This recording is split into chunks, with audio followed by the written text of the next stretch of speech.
Bakit nga ba tayo nagpi-fishing? Ang tanong ng karamihan sa atin, bakit nga ba tayo nagpi-fishing? Bakit hindi na lang daw tayo bumili ng isda sa palengke? So, ang kasagutan kasi dyan malalim na guys, malalim. So, hindi tayo nagpi-fishing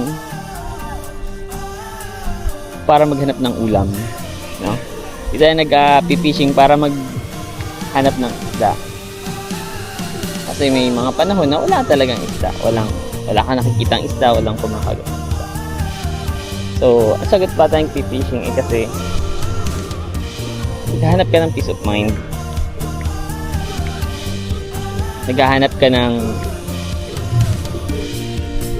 kapayapaan sa sarili mo. Gusto mong ma-relax. Gusto mong makapag-isip. Gusto mong makapag-bulay-bulay sa iyong isipan. Pag-isipan yung mga bagay na kailangan mong ganuhin sa inaharap, pag-isipan yung mga bagay na nagawa mo, kung mali ba yung mga yon. Ayan, panahon o oras para makapag-reflect ka sa mga bagay-bagay na may kinalaman sa personal mong buhay. Tulad ng pagminsan, napatanong ka sa sarili mo, ang dami mong error, ang dami mong mali na nagawa.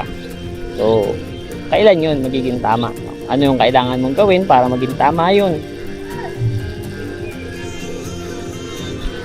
But not technically para baguhin pa yun, kundi yung mga future step mo sa buhay, yun yung mapaghandaan mo.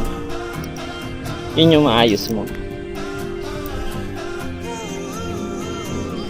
Pag ganun ka kasi kakapayapaan, ganun ka kakalmado.